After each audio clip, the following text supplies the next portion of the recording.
Hey guys, welcome to FoundFlix. After last week's disappointing episode, The Mist kicks back into high gear with episode 6, The Devil You Know. There's a lot more going on this time, returning to showing us each of the separate groups in town rather than focusing solely on one. We get some more development on The Mist, showing us a bit more in-depth how it works and that it is possible to fight back against it. So let's look at The Devil You Know, looking at the big reveals and how they tie into the show's bigger mysteries. The episode picks up right after last week, with Jonah, who encounters the real Brian Hunt as a patient in the hospital. Jonah is still suffering from amnesia, not remembering who he really is, and tries to ask Brian to get more information. Brian tries to play friendly at first, but attacks Jonah. After the two tussle for a bit, Jonah chokes Brian, demanding to tell him who he is, and Brian responds saying, "They will find you." I theorized last week that Jonah was previously at the Arrowhead facility, most likely the military organization responsible for the Mist. We've seen him in a trailer strapped to a table being observed by people in lab coats,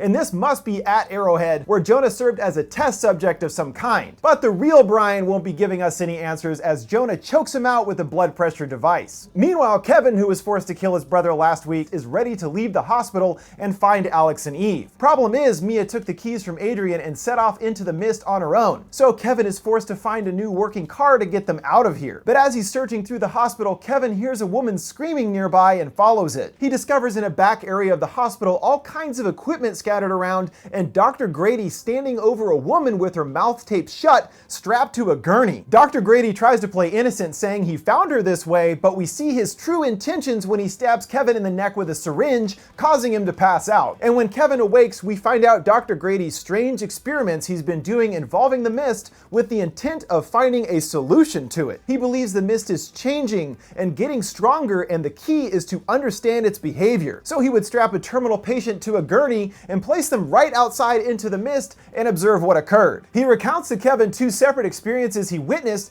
which again show us how the Mist knows our sins, which it then uses to judge us. First, there was Mark, who was suffering from dementia. 30 seconds after exposure to the Mist, a shotgun blast appeared in Mark's chest. And after this, Grady removed real shrapnel from his chest. So even though it's the Mist that is manifesting this shotgun blast, the effects are very real. Then there's another patient, Pam. With her, 30 seconds after exposure to the Mist, her beloved dogs appeared to her. At first, she was so happy to see them, but then they ate her. Ah, bummer. Bad dog. But again, this strengthens that connection between the Mist and each person individually, and as Grady remarks, it reacts to us somehow on a physiological level.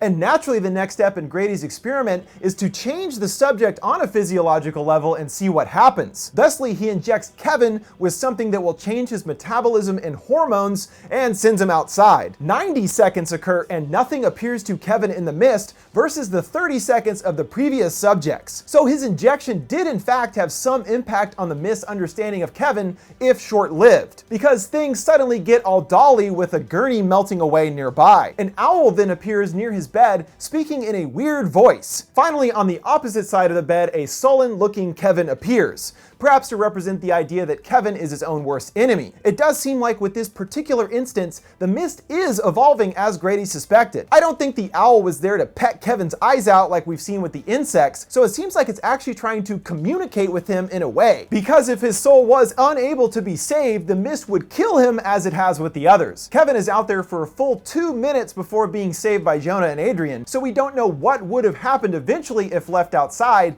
or how much of an impact Grady's injection really had. But I found all this stuff really interesting, and I hoped we would see the idea of experimenting with the Mist in this way further explored, but Jonah stabs Grady, so guess not. Now let's look at Mia's experience this week with the Mist, which fleshes out a lot of specifics to her backstory and identifies the woman that appeared to her in episode 2. She takes off with the Jeep, heading back to her mom's house in search of the duffel bag of money she had stashed there. But it's not in the shed where she buried it, and so Mia has to go inside, rummaging through the house. She heads upstairs, discovering via a keyhole that the Mist has infiltrated this part of the house. She heads in regardless and does track down the duffel bag, but suddenly finds herself in her mother's mother's room where there is no mist. So it looks like the mist is manufacturing this entire environment, since everywhere up here should be filled with mist. And the words "Welcome home, baby doll" appear written above the bed. Growing increasingly frantic, Mia tries to leave, but finds herself back in her mom's room, who now appears in the bed. She reveals a lot of what I suspected to be the case with the relationship between the two. Mia's mother suffered from a mental disability, and as a result of this was incapable of being a good mother. She needed Mia to be there for her, but Mia abandoned her. And finally, Mia calls her mom herself,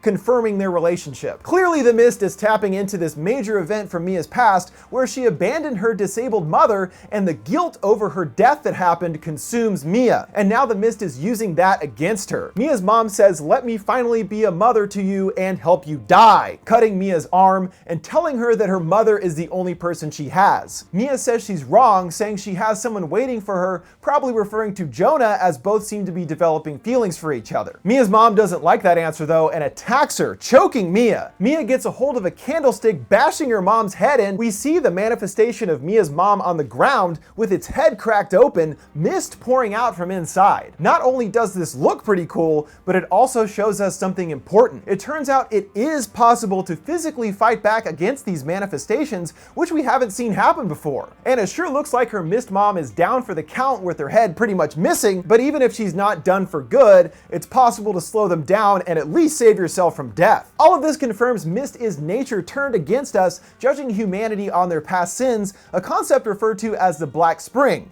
which of course brings us to Mrs. Raven and the church group. Since the beginning, she's believed that nature is behind the mist, and she thinks that the mist is here for something, and it will disappear once it gets what it came for. But what is it after exactly? She relates a story to the sheriff about a mother brown bear that gave birth to 3 cubs. A forest ranger watched over them to make sure no predators got to them, but shockingly the mother killed 2 of her cubs. They rescued the final cub, hoping to prevent it from also being killed, but later discovered that the cub was suffering with fever and infection. So while it appeared the mother was ruthlessly killing her children, she was actually doing it in order to prevent them from spreading their sickness and allowing life to go on. And this same concept is applied to what the mist is here to accomplish with humanity. It's here to take out all the bad eggs from the human race, leaving only the good behind to live on. And it's up to those left here to atone for their past sins and become one of the good souls left behind. So this episode was nice, and reverting back to focusing on all the groups helps keep the show at a faster pace. And it helps too because if one of the storylines is a complete dud,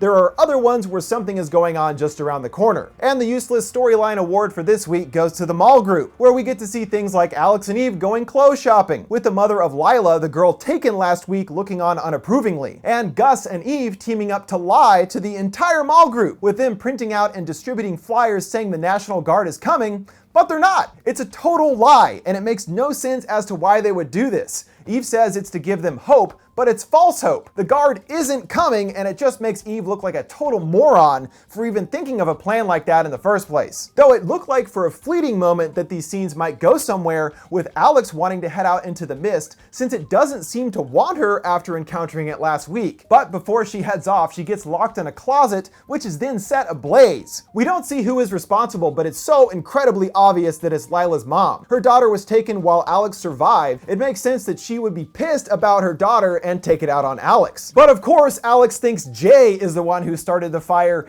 even though he is the one who saves her. She accuses him of starting the fire to make him look like a hero to her, but that's completely insane. It's obviously the dead girl's mom. Jeez. For some reason, she and Eve are both still totally obsessed with thinking Jay is the one that sexually assaulted Alex and is a terrible person, even though Jay has proven he's not a threat to her. It's so dumb, and this whole storyline has no dramatic weight whatsoever. So I hope they end it sooner rather than later. Alright, that'll wrap it up for my look at episode 6 of The Mist. I can't believe we were already over halfway through the season.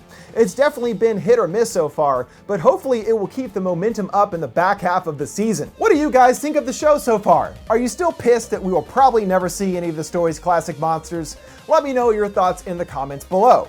Make sure to subscribe to FoundFlix for all the latest on Stephen King's The Mist and all things horror. Thanks for watching. See you next time.